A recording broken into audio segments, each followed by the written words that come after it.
Imagine a company just bought a brand new multi-million dollar aircraft. Should they just record that massive payout as an immediate expense, taking a huge immediate hit to their profit for the year? Or should they show it as a long-term asset and spread that cost out over time? The answer to that actually lies in one of the absolute most foundational rules in accounting, which is IAS 16. Okay, let's dive into this explainer and see exactly how businesses handle their biggest physical investments. So today we're basically tracking the entire life cycle of a complex asset. We'll cover what PPE actually is, how to calculate its initial cost, the different measurement models, depreciation and components, what happens when you sell or dispose of it, and finally we'll hit some classic exam traps. Okay, let's jump straight into Section 1. What is PPE? Tangible and non-current assets. So IAS 16 deals specifically with property, plant, and equipment. We're talking about tangible assets, meaning, things you can physically touch, and they are non-current, which just means they're used in the business for more than one accounting period. Think land, buildings, airplanes, that sort of thing. But let's actually test this with a bit of a beginner doubt.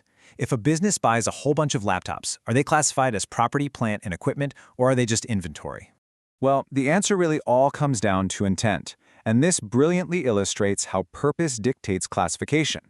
If an Apple employee is using a MacBook to design some new software, that laptop is actively helping run the business over multiple years, right? So that is absolutely PPE. But what about the exact same MacBook sitting in a box on an Apple Store shelf, just waiting for a customer to buy it? That is inventory. It's just held for sale in the ordinary course of business. It's the exact same physical item, but it falls under a totally different accounting standard. All right, moving on to Section 2, calculating initial cost. Capitalized versus expensed. So we've identified our asset. Now, how in the world do we record its initial cost on the literal day we buy it? The basic rule here is to capitalize all costs directly attributable to bringing the asset to its intended use. This is going to include things like the purchase price itself, installation, and site preparation or testing costs. But we have to draw some really rigid lines when it comes to expenses. Things like training your staff, running a marketing campaign, or taking a hit from initial operating losses, those are immediately expensed to the profit and loss statement. They absolutely do not get added to the asset's overall value. But here is where it gets really fascinating. What if your shiny new asset comes with a catch? Say you build a massive chemical plant, and the law states that in 20 years you have to completely tear it down and restore the environment. Well, IAS 16 says you actually have to account for that asset retirement obligation, or ARO, on day one. You logically have to estimate that future dismantling cost, discount it all the way back to its present value, and add it directly to the cost of your asset right from the very start. Let's look at the actual numbers from our source material just to see this in action. Imagine you buy a machine and you are legally bound to spend $500,000 in 5 years to restore the site. Now, you don't record $500,000 today. Assuming a 10% discount rate, the present value of that future outflow is $310,461. So on the day you buy the machine, you add exactly that amount, $310,461, to its cost on the balance sheet, and you create a corresponding provision liability. Each year, that liability is going to grow through an unwinding discount until it eventually hits that full $500,000 in year 5. Let's move to and see how this builds in Section 3, measurement models, cost or revaluation. Okay, so once the asset is finally up and running, how do we actually measure its value year after year? IAS 16 gives entities a choice between two methods, the cost model and the revaluation model. Under the cost model, things are super simple. You just take the historical cost and you subtract accumulated depreciation and any impairment over time. But if a company decides to go with the revaluation model, they carry the asset at its current fair value less subsequent depreciation. The really vital thing to remember here is that if management chooses the revaluation model, they can't just go around cherry-picking which assets look best to revalue. No way. They must apply that choice to the entire class of assets, like all of their land or all of their buildings. And fair values, as we know, bounce up and down all the time. So the crucial point is knowing exactly where to record those wild swings. If your asset's value goes up, that upward revaluation generally goes into other comprehensive income, or OCI, and it just sits in a revaluation surplus equity account. It does not inflate your day-to-day profit. But if the value actually drops below its historical cost, that downward revaluation is recognized as an immediate expense in your profit or loss statement.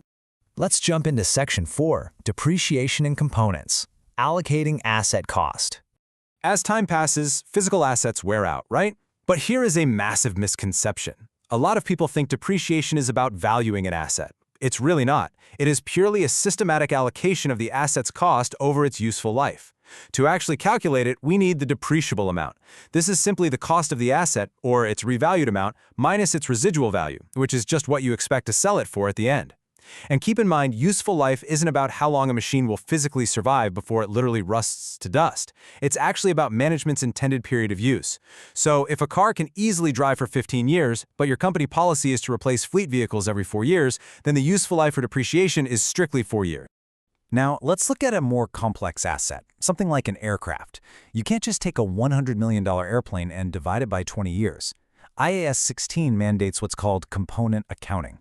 This means significant parts of an asset that have different useful lives actually have to be depreciated separately.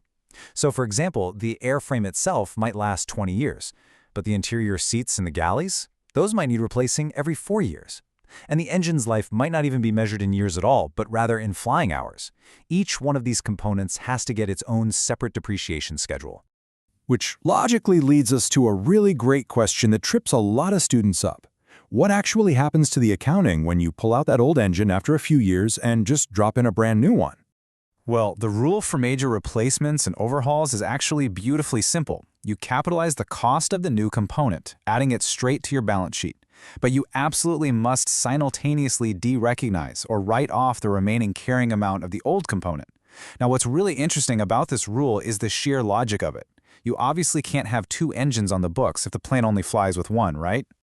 Moving right along to Section 5, Selling and Disposing. Derecognizing PPE.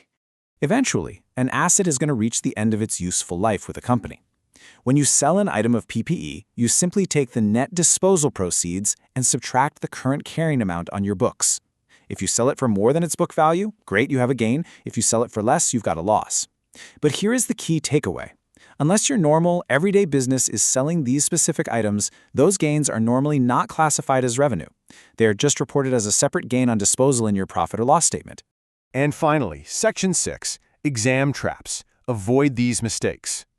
If you're studying this for certification or an exam, you really need to know where people typically trip up. So here's a rapid-fire look at the most frequent examiner tricks. First, training costs are never capitalized. No matter how vital the training is to operating the machine, it's always an expense. Second, that unwinding discount on dismantling provisions we talked about earlier, that's actually recorded as a finance cost, not depreciation. Third, land is basically never depreciated because it has an indefinite useful life, even though the building sitting on top of it is depreciating. And lastly, remember that the revaluation model applies to the entire asset class, not just the one single building that happened to go up in value. Now, here is a highly specific, updated rule trap you definitely need to watch out for. Imagine you're testing a newly installed machine, and during that test phase, it actually pops out a few perfect products that you end up selling. Do you deduct those sales proceeds from the cost of setting up the machine? No way! The sales proceeds from any items produced before the asset's intended use go straight to the profit or loss statement, right along with the costs of producing them. Ultimately, all of these highly technical rules serve one real, overarching purpose, ensuring that financial statements reflect the true economic reality of a company's long-term investments. Basically, IAS 16 prevents companies from hiding massive costs. It forces them to account for future liabilities like environmental cleanup, and it ensures assets are systematically worn down on paper exactly as they are out in the real world. So we started this whole explainer by looking at how purpose dictates whether an Apple laptop is inventory or PPE. It kind of makes you wonder, if intent is the true key to unlocking how we record millions of dollars, what other hidden assets inside a business are just sitting there, waiting to be correctly categorized? How much value is sitting right in plain sight, just waiting for the right accounting standard to be applied? Well, I hope this explainer helped clear up IAS 16 for you. Keep looking at the world through that lens of purpose, and I'll catch you next time.